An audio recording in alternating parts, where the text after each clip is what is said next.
Welcome to the Spinning Back Clique, where each week here at MMA Junkie, we take you through a spin of the latest headlines in the sport of mixed martial arts. I'm your host, Gorgeous George, filling in for John Morgan, who's traveling back from Japan, covering Bellator 237. Of course, to my right, we have The Goes from MMA Junkie Radio, and to my left, debuting on the Spinning Back Clique, or the SBC if you nasty, it's Dan Tom, the fight analyst at MMA Junkie. All right, fellas, let's start off with a main event that took place at Bellator 237. Fedor Emelianenko dispatched of Quinton Rampage Jackson in the first round. Made it look easy, almost too easy. First, let me get your thoughts on the great Fedor Emelianenko. We got 3 minutes on the clock. Goes! Look, man, I'm old school, so I was loving every second of it, from the walkout to the end of it. Fedor Emelianenko is an amazing fighter. It's great to see him, and it's vintage Fedor, right? He came out, punches in bunches, moving really well. It's just a little tough to assess what you have with Fedor Emelianenko just because of the way Rampage showed up. Yeah. All right, Dan Tom, what'd you think?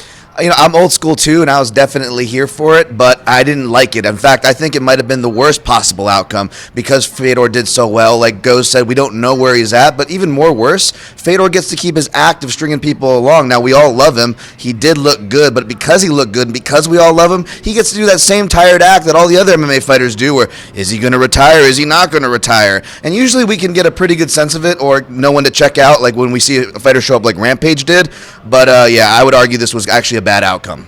Yeah, and we actually thought he might retire. The translator was leading us to believe that might be it, but the gloves weren't coming off, and then Fedor Emelianenko clarified later on that it looks like he's on some sort of a tour with a stop in the USA and a stop coming up in Russia, and then maybe it'll be done. But yeah, Fedor definitely is, an enigma to us. How about Quinton Rampage Goes? Tell me about that performance or lack of. What'd you think of it? I thought it was kind of brutal. It was very tough to watch. When you're putting together these type of legend matchups that Bellator likes to do, you want to see what you remember. And at least with Fedor Emelianenko, you have to remember these guys get older. But you want to see glimpses of those type of things. And you got that with Fedor Emelianenko. I think we all figure he's probably not going to be contending for any titles anytime soon or anything like that. So we got that kick with Fedor. But with Rampage Jackson, he didn't look anything near what we remember him being like. He didn't fight the way he did. He never got off. He never implemented any of his game plan.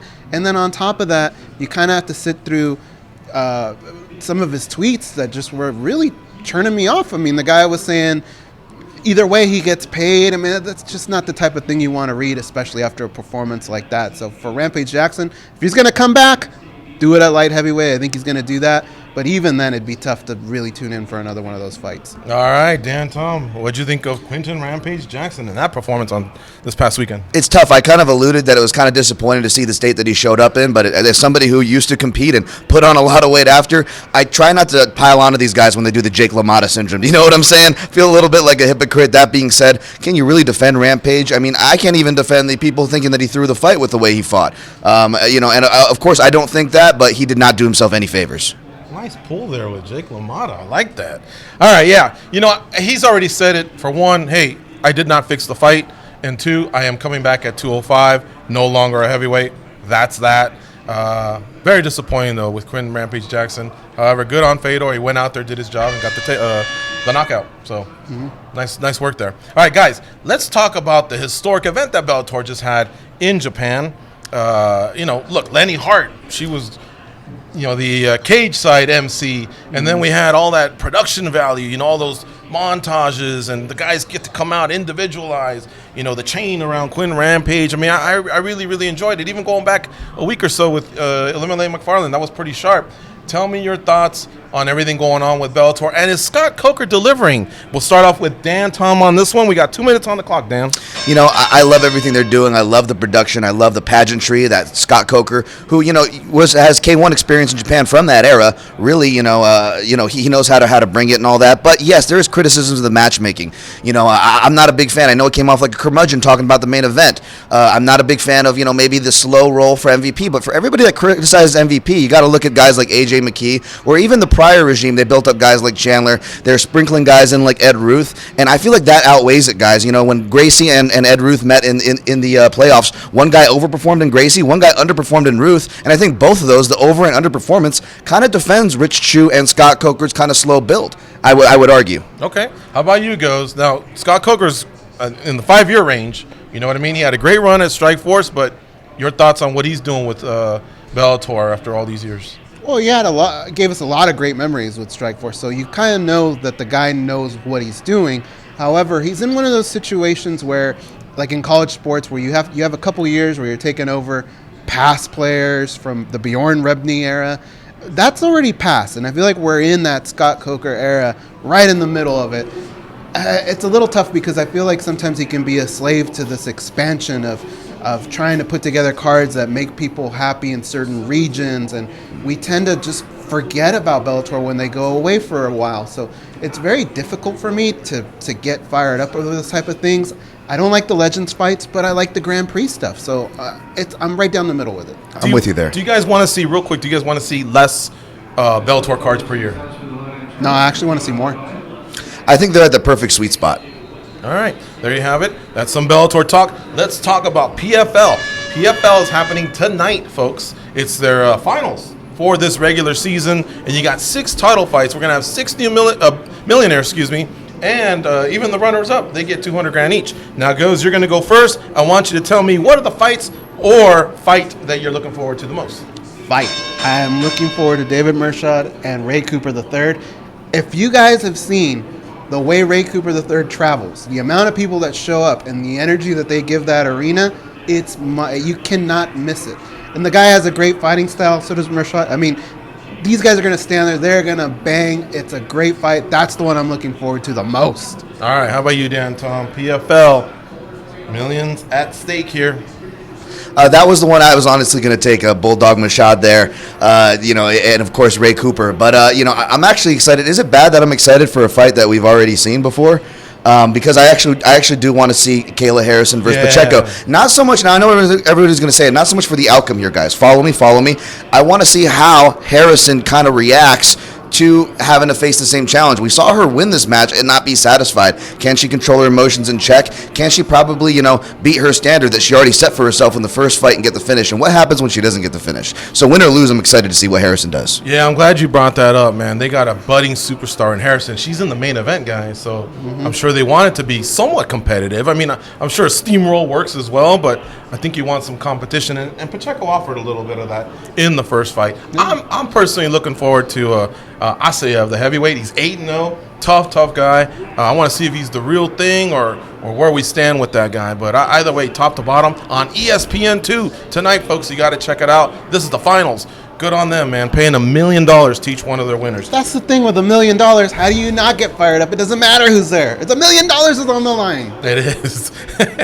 Or like I say, each guy or gal is getting $200,000 to show and an $800,000 bonus. However you want to take a look at it. All right.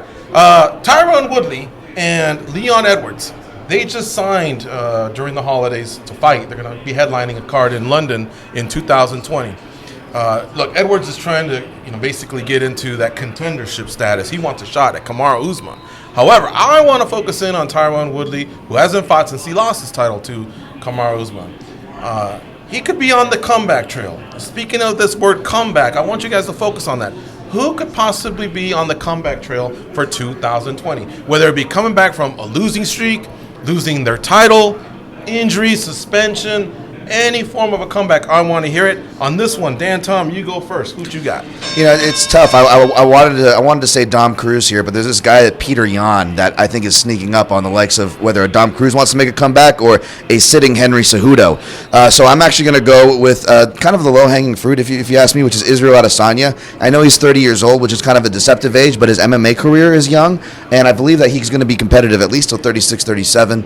I could see him doing it, whereas other guys, I don't want to steal anyone else's thunder, but other guys, they may be undefeated going into the decade, but they've only stated they only want a certain amount of fights, so I don't know if I want to hitch my money to that horse. All right, how about you, Goes? Who you got?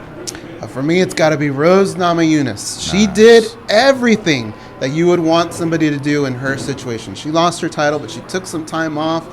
She's getting that fire back. I could see 2020 being a big year for her because she's very marketable. People love her. All she has to do is maybe get one win, maybe two, and she's right back in the mix. I think it could be a big year for her, considering if she gets 3 fights in 1 year, that could be a big swing for her.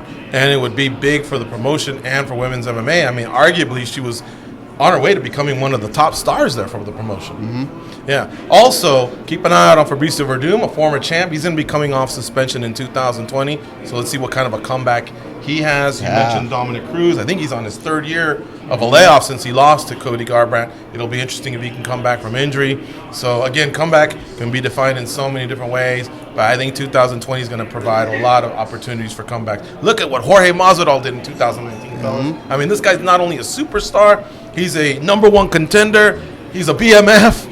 He's rich. So that was one hell of a comeback. I guess I'm tipping my hat as to who my comeback fighter of the year was for 2019. Nice. All right, guys. Now, last topic here. The fighters of the decade. We had a blast putting it together. You know, the editorial, the videographers, everybody came in and contributed. Gave all of our lists, you know, from 1 to 10. We put it all together into the blender. The managing editor, Simon Samano, came up with the results. And, of course, we discussed it at the 1923 Bourbon Bar the other day. We had a blast. Mostly positive feedback, a little bit of negative feedback. But either way, it was fun. I want you guys to look forward. And I know this one's difficult.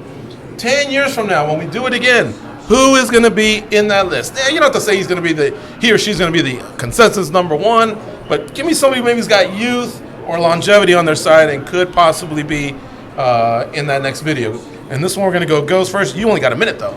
All right, it's got to be Francis Ngannou. The guy already has a good mix as far as what he's been able to do so far, but the thing that stands out for me is he's still getting better. So if he can even get better, on top of the skill set that he has now, there's no way that guy wouldn't be on that list. He's a menace, and the heavyweights are the division that everybody tunes in for. All right, how about you, Danton? My last answer sounded funny is because that answer was meant for this question. Israel Adesanya. Yeah, that's a good one. Yeah, Israel Adesanya. I know. I got to stick with that. I mixed up the note cards in my head, folks. But it's really hard to argue. Again, back to the age thing. You got to factor that in. Ngannou, again, he's kind of similar, right around that 30 mark. But to Goz's point, why he picked him, I'm sure heavyweight has a much longer lifespan. So I see Izzy. You know, he's already talking about future matchmaking with John Jones. Are up at 205. I think you get more longevity the higher in weight you go. All right. And guys, I'm going to toss my name into the hat as well.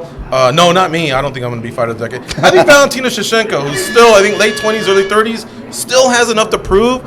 She's just so set and focused as a champion.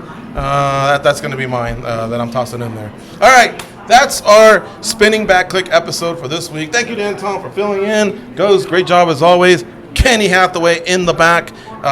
We will see you next week with another Spinning Back Clique.